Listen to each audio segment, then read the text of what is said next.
Hello, everybody. You may see my background today. It's a little different because I am bringing you greetings from London. So, your girl is in London this week for a wonderful conference. It's called Quirk. So, those that are in market research, you may have heard of it. So, why did I book this trip to London? I wanted to expand my territory. I wanted to expand so that I can help y'all expand too. So it all starts somewhere. So I'm here in London and I am very thankful for the team here with the Black Marketers Coalition because they held it down. I said, y'all, I don't even know the time zones. I'm confused as shit. So help me. So I am so excited because today we are actually going to be talking with double sorors. Y'all know I love to shout out my Greeks because we are the Black Marketers Coalition, and many of us are affiliated with Greek organizations or benefit from them. So these are two of my favorites. We have our guest host for today, and if you know, Giovanni Rayleigh. She's been on our show before. She's been amazing. If you remember season one, was that season one? Yeah, season one. Yes, ma'am. Giovanni was on the mentorship. There's levels to this ish, if y'all remember that. Yes. So it's really good to have you here. I can shut up if y'all hear my voice. It's a little different because I've been like drinking and partying all night on like 4 hours of sleep. So, Joe, thank Yes. you. How are you doing? I'm doing awesome. I'm so glad to be here with you guys. So excited to special guest host and excited about our guests for many reasons, which I'll definitely get into very soon. But again, as Sequoia said, I'm Giovanni Rayleigh. I've been able to be an alum of If You Know, You Know, and also be a part of the Black Marketers Coalition. You guys have probably interacted with me on social media because I get to be the social media lead. So all those fun times that we get to connect, I get to do that as well. So it's been awesome to work with the Black Marketers Coalition in another amazing aspect with this. So I'm not going to talk about myself for this whole time. I get to introduce an amazing person, and I'm not just saying that because she's my line sister, is Jordan Madison, who is a marriage and family therapist. Hey, Jordan, how are you? I'm good. How are you doing? Yes, so good to see you, of course. I'm going to just tell you guys a little bit about Jordan. So, of course, not only is she my line sister, but she's also an alumna of Spelman College, as well as the University of Maryland, where she got her master's degree in marriage and family therapy. Outside of being an amazing therapist, she also is a 90s R&B girl. She loves practicing yoga, reading. She is a hair queen. You see the hair right now. She's a hair mask guru. So y'all got to talk to her about that later. She's a baby lover. She loves holding the babies. She's always trying to get one of us to have a baby. And she loves collecting affirmations.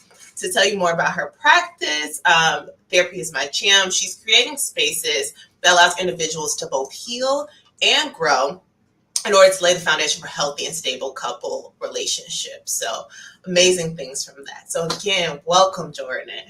Thank you. Thank you so much. Thanks for having me. I'm super excited to be here to talk to you all, especially because it's Mental Health Awareness Month. So, obviously therapy is my jam, but being able to destigmatize therapy and mental health, especially in the Black community, is super important to me. So definitely to be here. For sure. No, we love it. And before we get into all of these amazing kind of topics and really dive deep, because it's a discussion, y'all. So please throw in some questions in the chat. Tell us what you're thinking. Shout at us, of course, but we want you to get to know more about Jordan. I gave you like the mini spiel, but we're going to do a 30-second icebreaker. And we're calling this Ask a Therapist. I decided on that 5 minutes ago. We're calling it Ask a Therapist. Okay. And we're asking you an either or question. Give us a little spiel, a very quick spiel of why you chose this thing. And we're going to do rapid fire. So keep it really quick. Okay. So do you prefer EAP, which is Employee Assistance Programs, or self-pay? Self-pay. Sure. Obviously, yes. Well, because it's typically more money. But EAP, it's paperwork. And to me, it's not really about like confidentiality. And so EAP, insurance involved, sometimes I have to like put a diagnosis. I don't always like to add a diagnosis because a lot of times people are coming to therapy for a release. And I'm like, what do I die? Like, so yeah, self-pay for sure. Got it. In-person sessions or virtual? That was hard because I'm used to in person. So when we went virtual, I was like, ew, what is this? But now that I've been virtual for like 2 years now and I can literally be anywhere, I enjoy that too. So that was hard. And I'm a Libra, so I'm very indecisive. So I don't know. Okay, we'll talk about zodiac signs later. Okay. But okay, we're going all girls school head to head. Spelman or Agnes Scott? Spelman, of course. Period. That's not even a question. Next, Alpha, Kappa Alpha, Sorority Incorporated, or them other sororities? Now, of course, AKA, because I'm an AKA. I mean, no shade to the other ones. I have some family members that are Deltas, and I love a lot of Deltas. But of course, I'm going to choose AKA, because why not? Exactly. Affirmations or prayers? That's a hard one. Prayers. I'll say prayers. I'm trying to think of why, because I know I need to give a spiel. I'll say prayers because I definitely, like believe in God, and I think that's really important to have a relationship with Him. And sometimes my prayers are not like on the floor on my knees in prayer. Sometimes it's just like conversation with God throughout my day. Got you. And through that, I may use like a Bible scripture or something as an affirmation. So that makes a lot of sense. Last one here: personal sabbaticals or vacations? I don't get paid time off since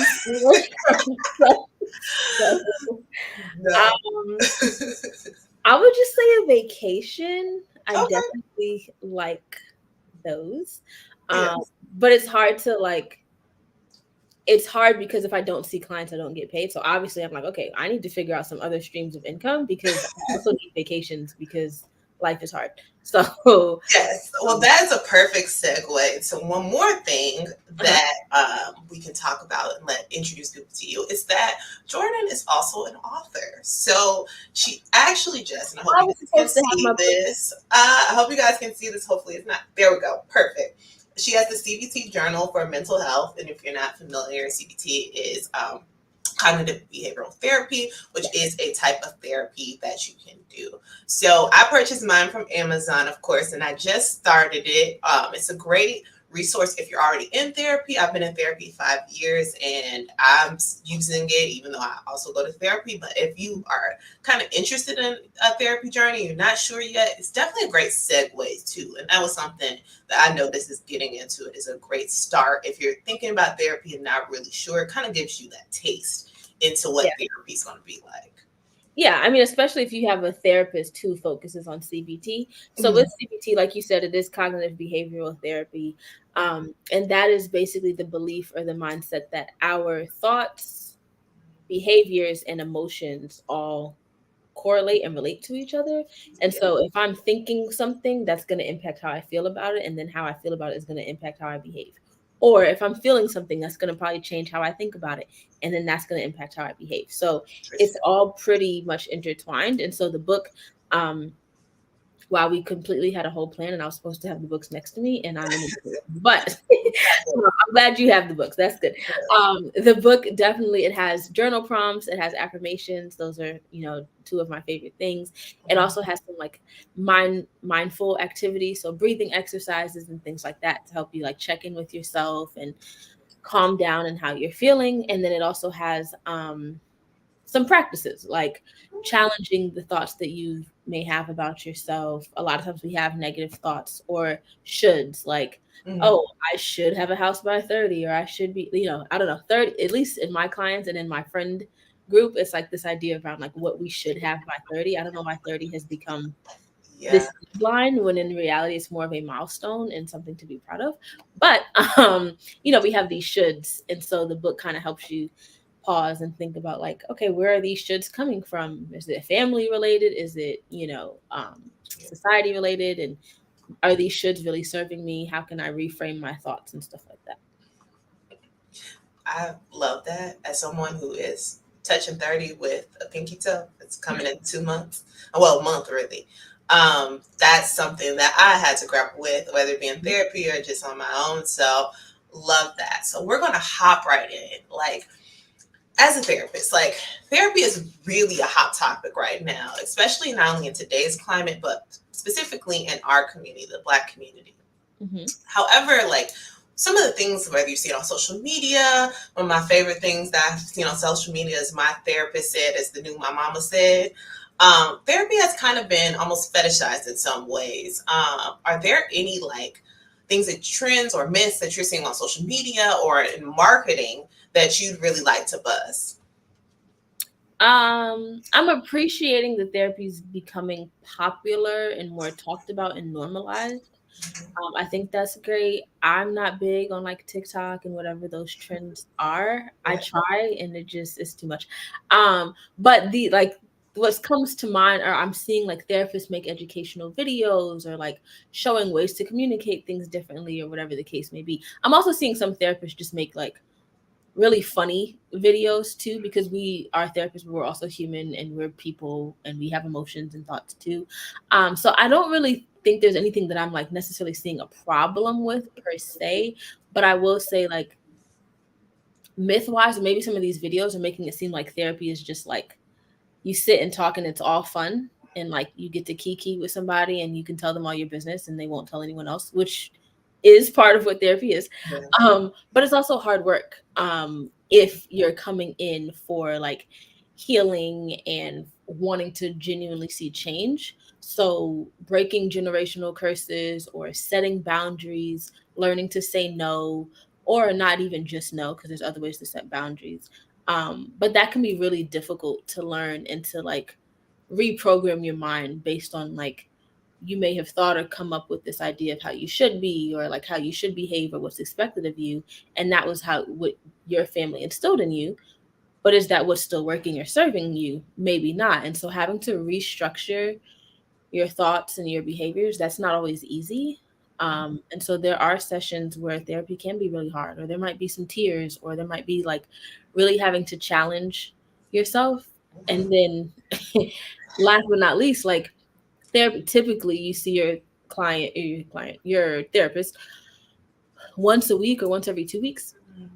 So my other thing is that you still have to do work outside of sessions, right? Like if I only see my client 1 hour out of a week, there's like, I'm not doing math right now, but whatever 24 times 7 is, like that's a lot of hours in a week. And I'm only seeing you for one of them. So you have to still like continue to challenge your thoughts or journal or express your emotions or talk to someone else, and do that work too, so that you're not just only doing the work in session. It's kind of like what people talk about, like, oh, you go to church on Sunday, but then the rest of the week you're like doing whatever. Like you need to keep doing the work.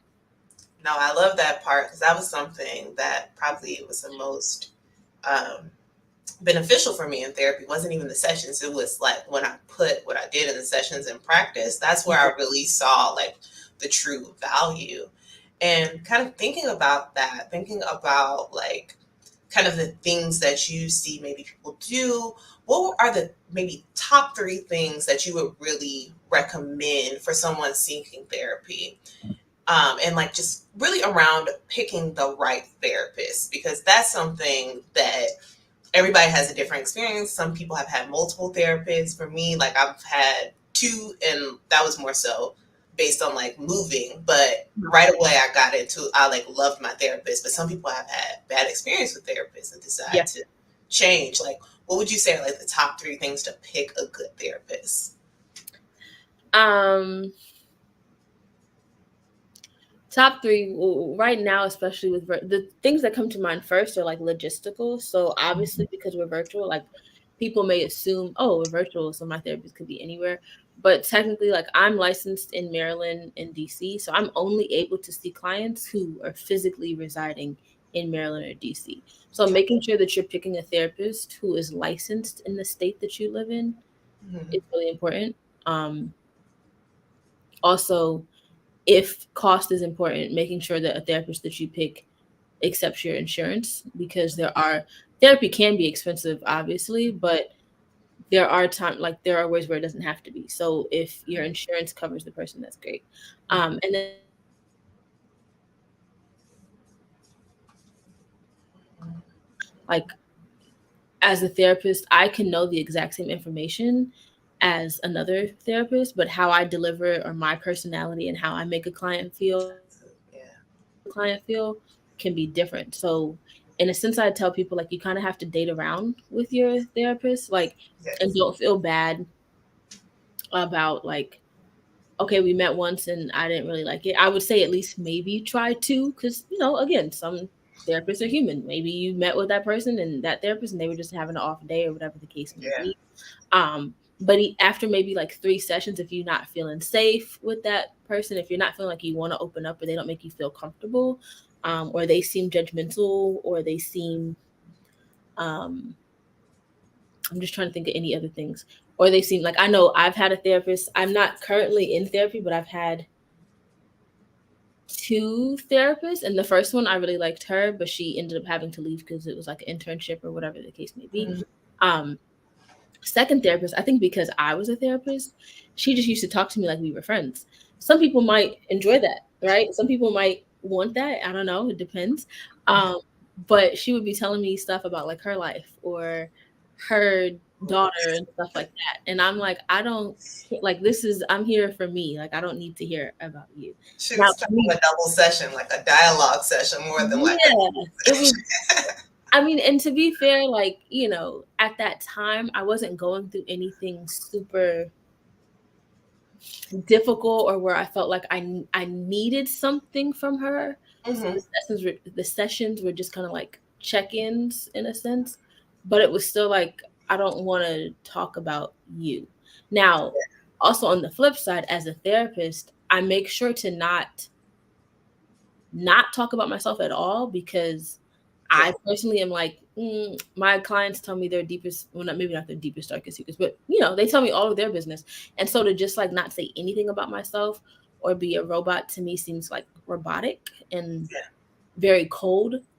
hmm So I might share like, oh, that happened to me too, or oh, I can understand this. Like I won't go into full details about my life, obviously, because the session isn't about me, but I can at least say something to where like I understand, or you're not alone, or if I feel like it's helpful. Um, Yeah.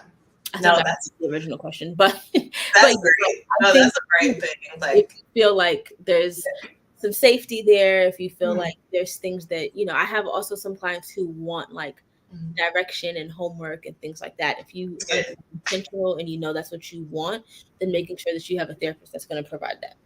Yeah, like really knowing what you want, I think is great to finding a good therapist. I love what you said about having that rapport with your therapist, because I think if someone was like too clinical with me, I would be like, I can't be around you because you're Yeah, like weird and like it's no, like I don't want you to be my therapist because right. like it doesn't feel like you've lived life for you to like give me, that back. So I really like that you said that, and that's something that's super important. The vibe is important in therapy, even though it is a professional relationship. Right. Um, Professional relationships are built on being able to vibe with people. Mhm. So that's a great point, and I hope these tips are really helpful to y'all as well. And one of the things also that you said was great was the logistics, so like insurance. But another kind of logistic that we don't always think about, but should definitely be considered, is that the flexibility of people's schedules. So like for a newbie in therapy, how do you really like create the time to attend and also not have it disrupt your workday? Obviously, everyone here is like professionals, specifically marketing professionals, are really busy. So how do you not only like create that time, but also not necessarily kind of blow up your day too? So I think because everything is virtual, that really helps. For sure. So I would suggest blocking an hour off on your calendar. Mhm. Maybe you're not able to meet every single week. I mean, that's typically ideal, or maybe that's what you want. But I have a lot of clients who meet biweekly too, and that's okay. You like 2 weeks flies by. So, Yeah. blocking off time on your calendar, I think is really important. Um, Not even just for therapy. I think blocking off time on your calendar for yourself is important too. Especially now that we're working from home, it's easy to get the work-life balance mixed because you're doing work in your home area. And so still blocking off some time of like, I don't want to be interrupted then, or let me take a lunch break, or let me step away from my computer, or whatever the case may be. I think that's really important to do. So I would say blocking off time, of course. A lot of a lot of therapists, it depends on their hours, I guess. There's some therapists who do see clients on weekends or on Fridays or whatever the case may be. So if you know that that's literally the only time that you have, then trying to find a therapist that offers that. Um, for myself, I only see clients Mondays through Thursdays because at the place I worked before I left, that's what their schedule was, and I've gotten used to that. And so Friday is like my day of self-care, or Friday is like a day where I do like administrative stuff I still need for my business, like insurance and all that stuff. But yeah, I think it's important to block off time. I think it's important to be intentional, because I have clients who, we have a set time, but then they are missing appointments or they're not showing up or whatever the case may be.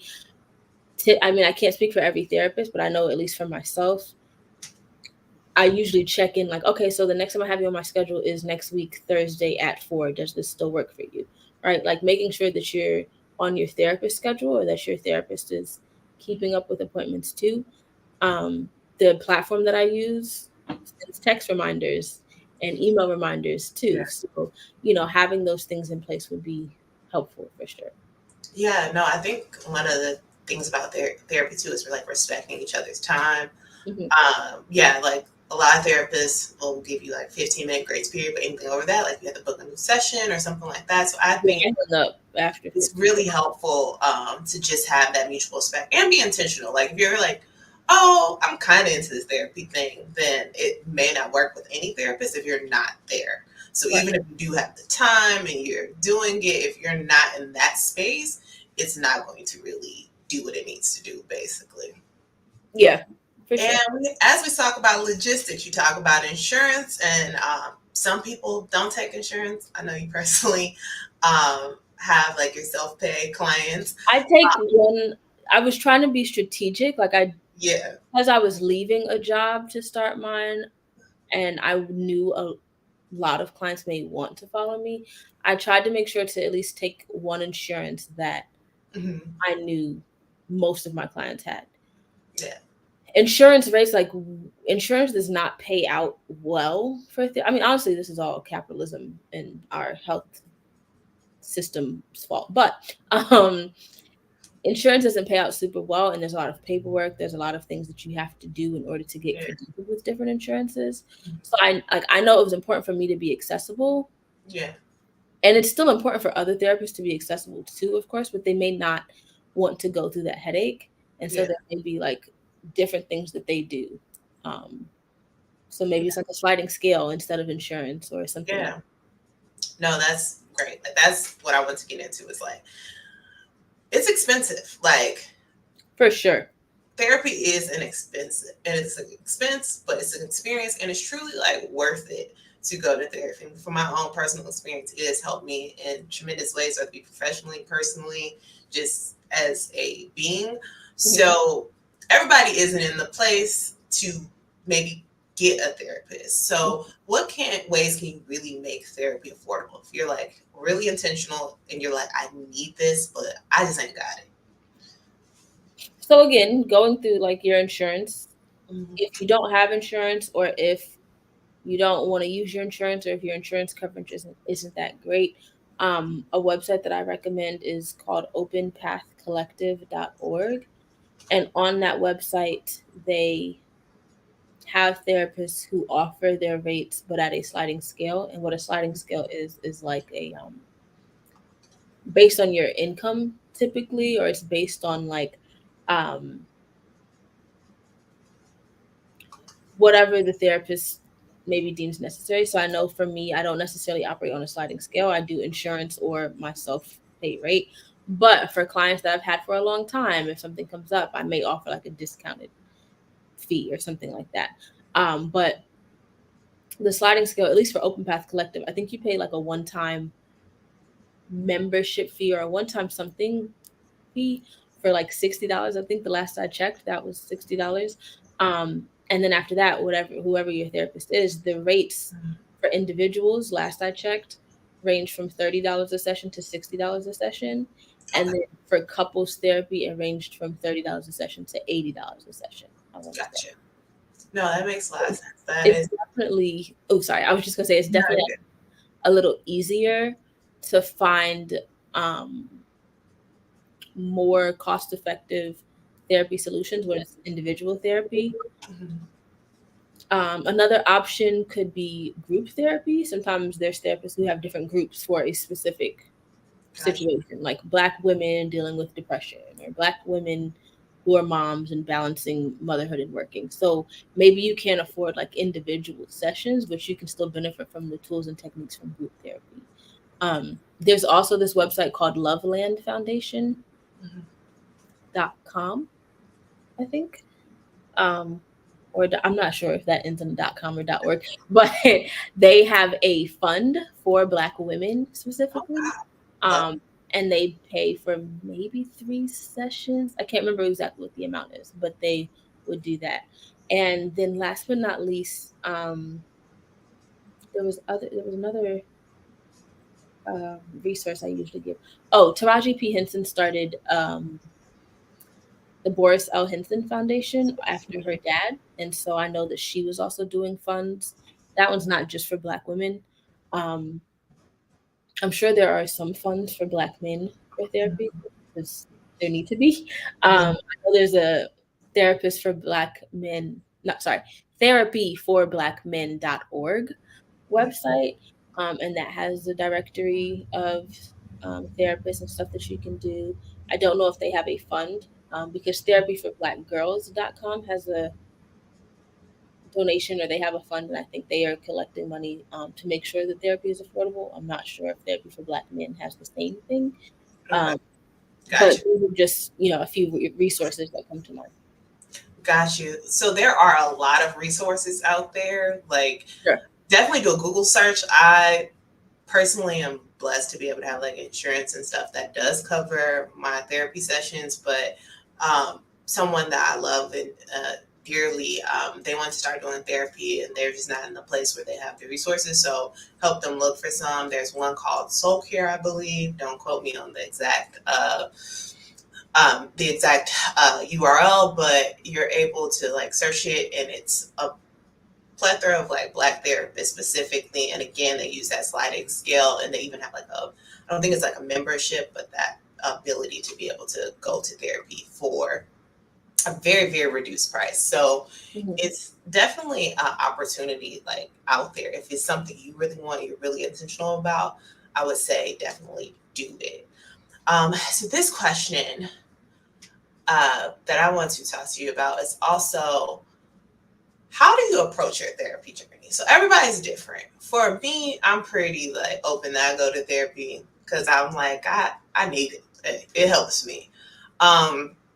So what do you feel as a therapist about actually like being open with your therapy journey? Should you be kind of closed off? What do you think is best for people that are going through their therapy journey? I think it's important to be open about being in therapy, but you don't need to be open about like everything that you're talking about, of course. I think it's important to be open because I think that continues to reduce the stigma and normalize it. The more that people are like, oh, I have my therapy appointment next week, or like I'm seeing, at least among my friends, like we talk about going to therapy, or oh, my therapist did this, or I had a really good session. And that normalizes it so that if anyone else wanted to go to therapy or was on the fence, they can say like, oh, well, I won't be judged or crazy or whatever negative connotations we used to think about going to therapy. So I think it's important to be open. Now, that doesn't mean that you need to give details of what you and your therapist are talking about every single day, or not every single day, but every single session, or, that you need to, unpack with everyone else what you're unpacking in therapy if you don't feel comfortable. Because again, one of the benefits of therapy is being able to share everything that's going on, but with someone who doesn't know you and who can be objective and who you don't have to worry about judgment or seeing them out, somewhere else. I mean, I don't know who your therapist is. Maybe you might randomly see your therapist out, but odds are your therapist isn't gonna be like, oh, hey, I know you, and this is what you told me. Like, they probably would just, they didn't see you to respect your privacy, um, or just be very cordial and keep it pushing. So, Gotcha. I think it's important to be open around like, well, this is what I think therapy is helpful and it's a great tool and I've used it, but you don't have to go through like, well, I went to therapy for this because when I was 6, this would happen. Like, it doesn't have to be all of that. I think for me, when I talk about my therapy journey, I'll talk about like things that I've learned that I feel like may be helpful to my friends if they're going through something. Like I was like, my therapist told me X, Y, and Z, and this is like what it really helped me to reframe this. Like that's one of my therapist's favorite things. It's like to reframe what this situation is. I hate it sometimes, but it's very helpful. And I think it also just like allows you to sometimes in certain relationships build better relationships because you're able to communicate. I'm doing this work on myself, and I think people appreciate that. At least the people that like shared some of my therapy journey with, they appreciate that. They're like, I see these things that maybe I'm working on, and I kind of, and it's nice when you are like sharing that with them because they might point out to you like, I've seen you change around that, and I'm proud of you. And it's helpful to keep the journey going, at least for me, to see those changes. Not that you're going to be perfect at it, but yeah, like how like being able to have like that openness is really, I think, just helpful to making like therapy truly a journey and truly personal and like freeing, in my opinion. Yeah. So I want to talk to you about a few more things as well. And these are more, I would say, professional specific. One of the things that I experienced as a new hire, just working, being a Black woman in marketing, market research, in just in corporate America, is dealing with abusive personality types, especially when they're your leadership. I in particular had a very interesting experience in the past, like 3 years. And I really want to talk to you as a therapist. I talked to my own therapist about this, but talk to you as a therapist around some like general things, like how do you approach it when you are in an abusive relationship in the workplace, and how do you navigate that? Yeah, I mean, I think because when someone hears, "Oh, you're in an abusive relationship," the judgmental response is like, "Why don't you just leave?" Yeah. And one, even if it's in like a romantic relationship, it's not always that easy. In the workplace, I feel like it's even more difficult because this is tied to your livelihood. Like you, odds are you need a job. Odds are you are relying on this to either pay the bills. It either brings you fulfillment to get you maybe in the next level of where you want in your career. So you can't just leave. I mean, you can honestly, but like the goal is at least maybe that you want to try to give it some time or figure out what you can do to make it manageable before just up and quitting without having a backup plan or something else. So I think the biggest thing one is setting clear boundaries. If someone speaks to you in a certain way, you know, to me, it's important to like have a lot of things in writing. So if there's some email thread or something and someone's saying something that's abusive or disrespectful or something like that, responding in a cordial but firm way around you express this need to me, or how you express this was not professional, or I do not take well to this type of criticism or constructive criticism or commentary, whatever the case may be. In the future, I would prefer if you did this instead, whatever the case may be, so that you can't say, or no one can say you're being rude or that you were handled something out of hand. But also, I wouldn't expect anyone to just allow themselves to be walked over, even in a work environment. Like, yes, it's understandable that we need jobs and we need money because capitalism, but it doesn't mean that we have to continue to deal with abusive behavior when there can be ways to get help. I would also say talking to someone in HR, unless someone in HR is the problem, then that might be a little difficult. But then talking to someone higher up in HR, like communicating what's going on for you and not feeling like you have to shrink or that you have to keep it to yourself. Um, and so, communicating to people or even just coworkers or someone that you may trust in that organization around, like, this has been my experience. Have you experienced the same thing? And that helps you know, like, you might not be alone, that other people are noticing it. It also may help you not take it personally, because I think sometimes we as humans, we're like, why is this person acting like this to me? um, what did I do wrong, or what did I do to deserve this, or like, is something wrong with me, or am I not working hard enough? Am I not doing something enough? And when you realize that that person may just be behaving that way because they're in power or they want to exert their control, that has nothing to do with you. That's a them problem that they need to work on and fix. And you can't necessarily, hold yourself responsible for that. So what you can do is set boundaries around, I'm going to put my phone or my work phone or whatever on do not disturb after 6 p.m. Or I'm going to, I'm trying to think of other like obvious boundaries. If we're working from home, I'm going to shut my laptop off at a certain time. Um, I'm not going to respond to certain things after, because I think that's important that you're setting boundaries, but also you can't expect to just have access to me all hours of the day. That's not going to work. Ooh, can you say that one more time for the people in the back?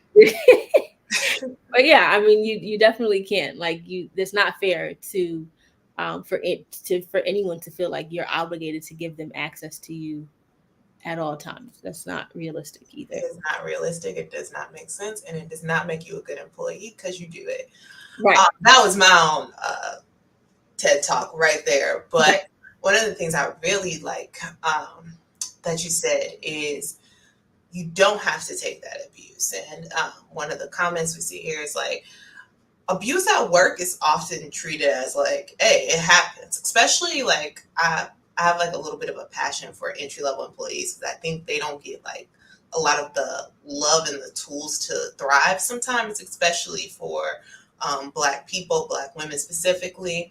You kind of talk to like grin and bear it, like especially in like the marketing space. And I don't know about y'all can throw in some comments and tell me if I'm wrong, but in the marketing space, you're kind of expected to like get a little bit of the like abuse, and it's kind of like it's a part of the game.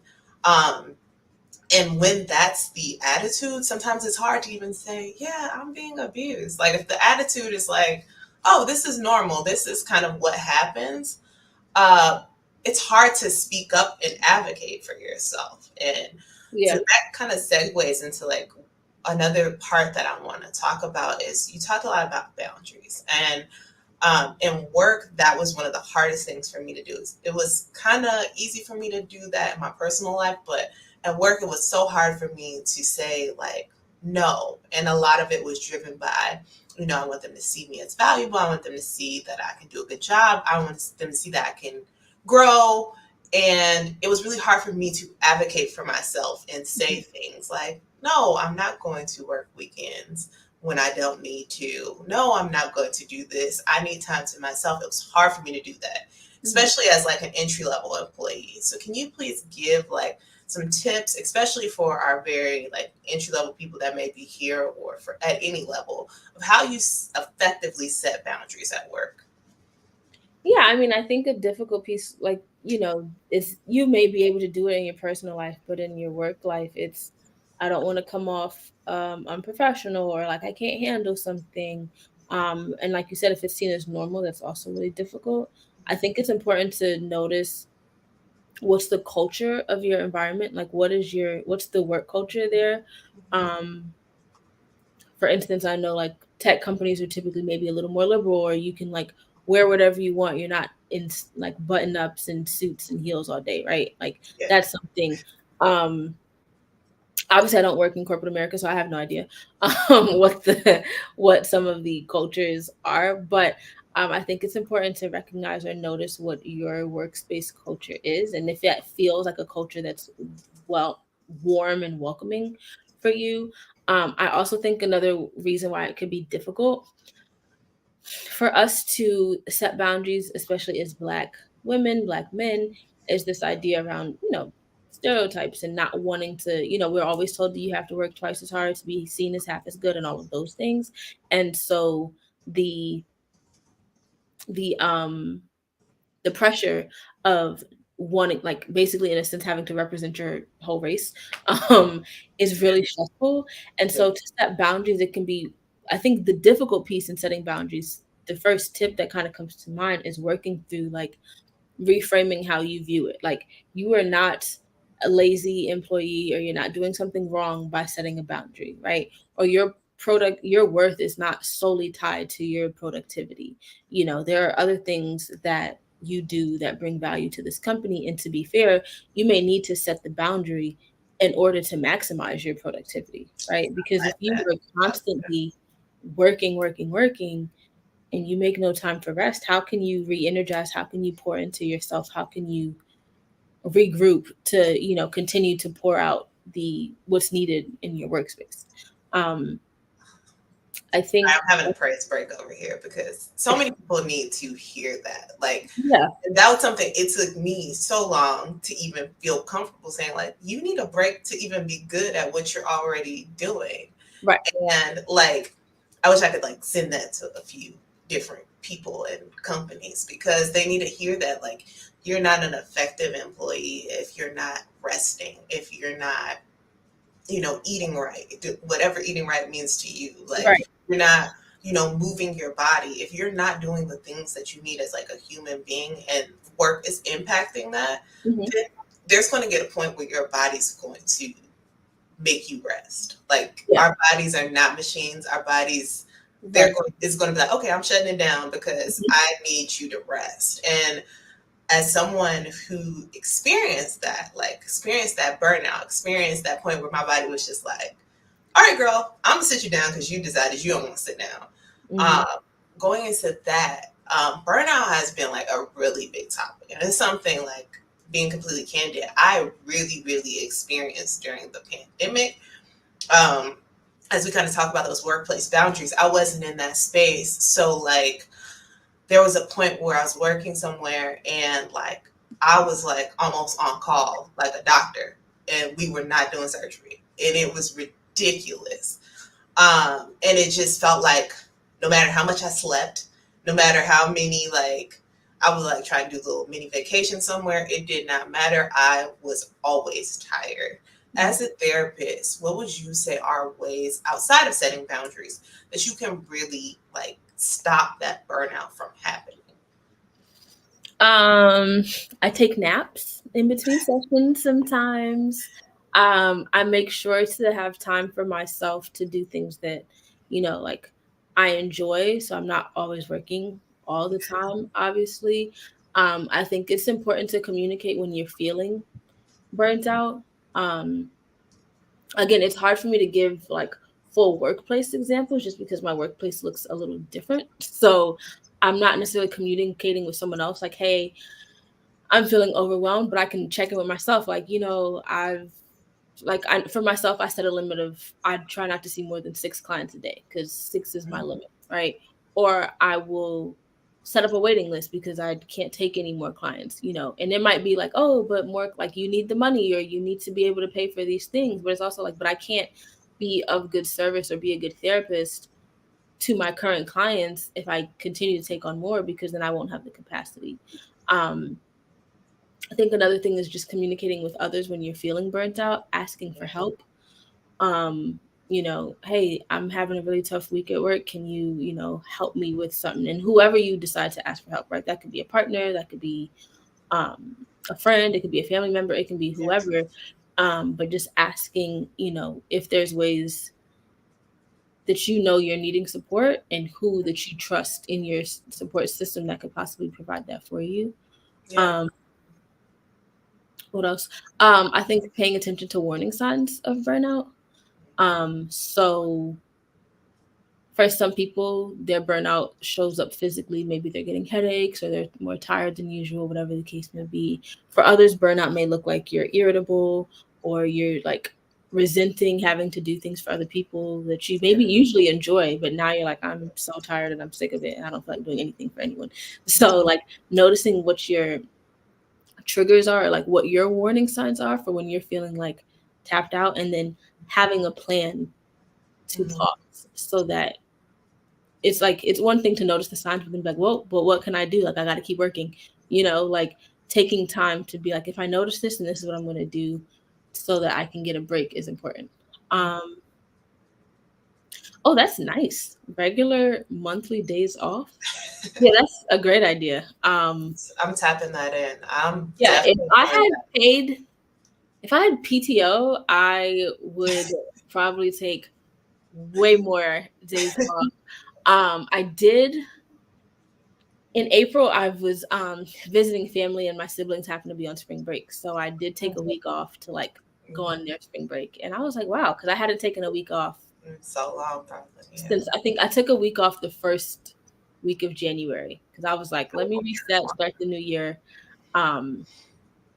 But yeah, it's difficult sometimes to take days off, because and at least for myself, I can say I might feel like, oh, I'm letting a client down, or like, what if they really need to talk to me, or whatever the case may be. And for me, because I have some every other week clients and stuff like that, if I take a week off, or if I take a day off, it's like, when am I going to reschedule clients, and how am I going to move stuff around? Yeah. Like, I'm realizing, oh shoot, Memorial Day is coming up. I should probably take that off, because I'm going to be mad if I'm in the house and everyone else is outside at barbecues. But then it's like, well, then to take that day off, where am I going to put those clients, and when would I see them instead? So, just planning ahead of, once I know that my burnout peak or whatever, like I'm noticing that I'm not feeling fully myself, what is my plan, and what can I, do to set into action to like pour back into myself? No, for sure. Like, I'm glad that you not only are a therapist, but also have your own practice, so you can kind of understand the entrepreneurial side, because it's not only professionals who work in corporate America, but we also have a lot of entrepreneurs here who like need that kind of reminder to take off, because when you're the sole, like you taking off, it stops the money. You have a different way that you have to really approach your time away, but you still need it. Like, it's still important and necessary.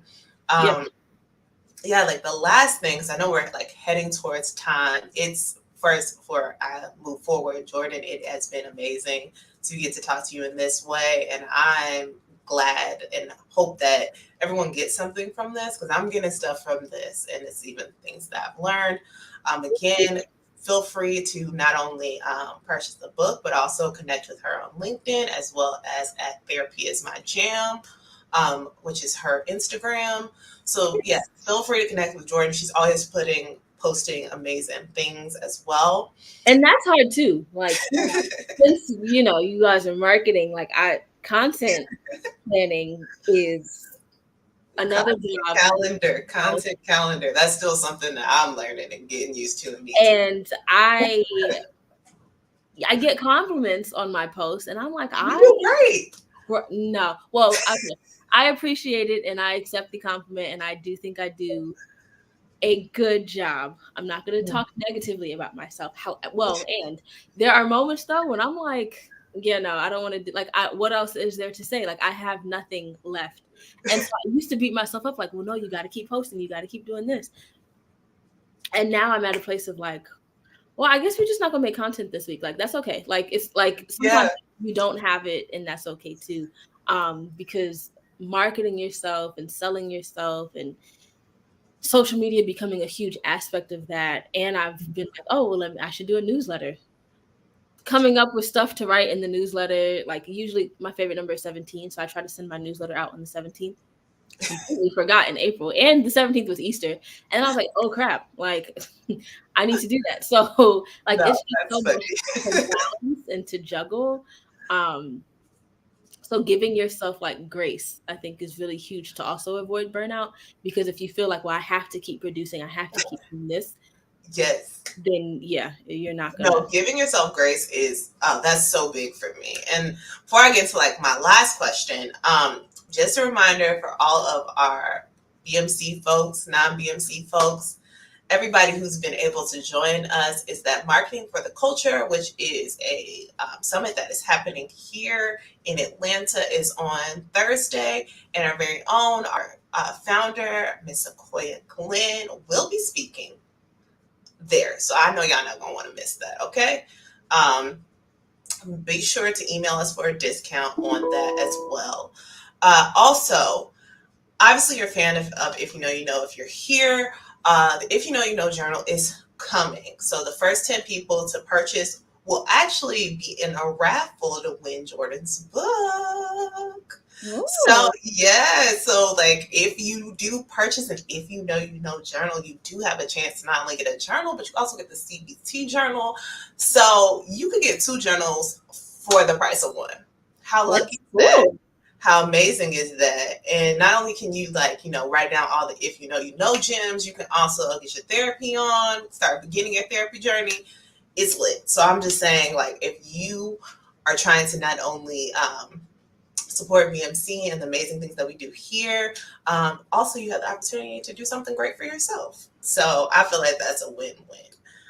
For sure. So make sure you are purchasing the If You Know journal. It is awesome. I got to see them up close and I'm definitely getting one. So I'm excited and you guys should be too. Last but not least, so this is something that I want to talk about and we can keep it brief, but anything around challenges in the workplace. So like not necessarily abusive personalities or anything like that, but like when you're in a challenging situation, like how to approach it. That was something that I definitely had to work through, specifically being in like a very high stress environment and a lot of my like previous like jobs, just like really meeting those challenging situations and how do you not get to that, not even burnout, but like either be like anger or like frustration, like those peaks of those emotions. How do you kind of just like woosah and calm yourself down like effectively? What would you say are like maybe three things that you can do like at work that won't make you look too crazy in front of your coworkers that can kind of just zen you out and calm you down? I think it's important to take a deep breath. I mean, that's sounds very simple, but like taking some deep breaths can really calm you down, can really regulate um, breathing. It can regulate your body, your physical sensations. Because a lot of times, if we're feeling angry or sadness or whatever, we feel it in our body too. And so, taking some deep breaths to still yourself is really important. I think it's also really important to be self-aware of like what is coming up for you. Is it anger? Is it sadness? Is it frustration? Is it whatever? Sometimes we put like a negative connotation on these emotions, but I look at it as our emotions are cues. So if something has made me angry, what is that anger trying to tell me? Maybe that anger is trying to tell me that I'm really passionate about something. Maybe that anger is trying to tell me that I feel disrespected or that someone's not respecting my time or I don't feel valued in this company. Like, what is this anger trying to tell me? And what is the message I'm taking away from it? Because sometimes we think, oh, anger, that's something bad. I shouldn't feel that in the workplace. So let me ignore it. And we bottle things up or we don't acknowledge it. And then it builds up. So being self aware, taking the deep breath, um, anything else that's coming up for me?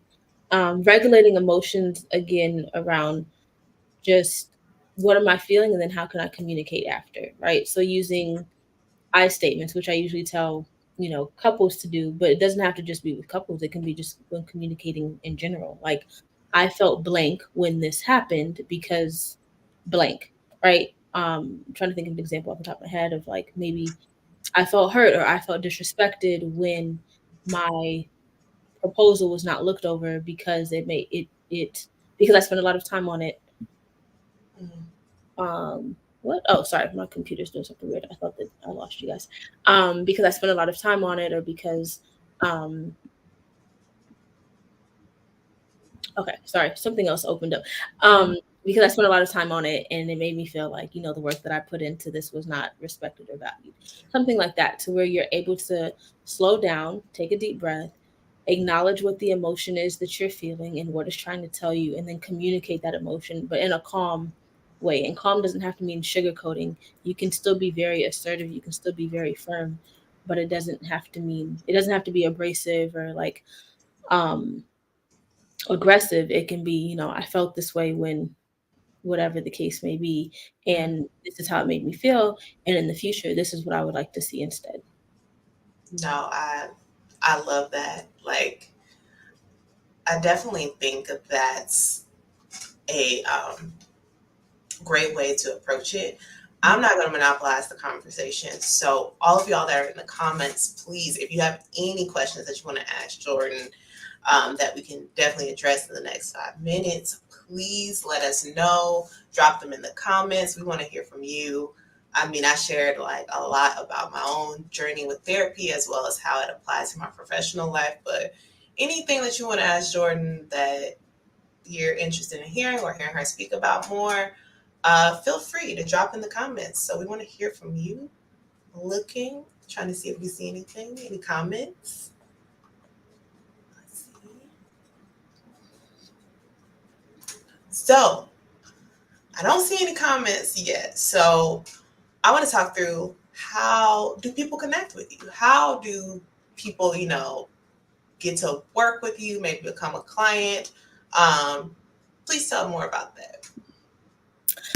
So you can, of course, connect with me on Instagram at Therapy is My Jam, on Twitter at Therapy is My Jam, and my website is also Therapy is My Jam, so everything is the same. As far as clients, I don't know if any of you are in the Maryland or DC area. Currently still having a wait list and things are backed up, but you can also, if you felt like this was helpful, you of course are able to get the book that has a lot of gems and affirmations and things like that might be helpful, even if you're not ready to start your therapy journey, or for some people they have done therapy, maybe it's not your jam. So there's some other things that you can do to at least bring some like therapeutic relief, even if it's not therapy. I love that. Yes, I'm in therapy. I really like the book so far. I've just gotten started on it, actually.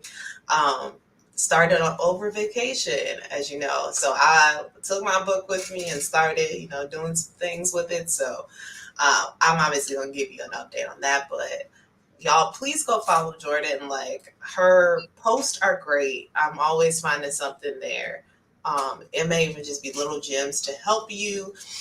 She gives great tips there if you're just like looking for something to just help you be more mindful. She has a lot on Therapy is My Jam. Last but not least, we have to have a shameless plug. Follow Black Marketers Coalition on Instagram. We're also on LinkedIn and TikTok, as well as visit us on blackmarketerscoalition.org. We want to continue to connect with y'all, have these conversations, and make sure that we're not only supporting from a business standpoint, but supporting a community. And this is one of those ways, is through mental health. So thank you all so much. If there's no more questions or anything to ask Jordan, I think we're done. And just thank y'all for joining us and just being willing to be open. And I hope the best in your mental health journey, whether you start with the journal, whether you start searching for a therapist, just be intentional, use that time, and definitely it's a benefit for you. So thank you all. Thank you guys so much for having me. It was great. Thank you. Yes, thank you for joining us. We appreciate you. Of course.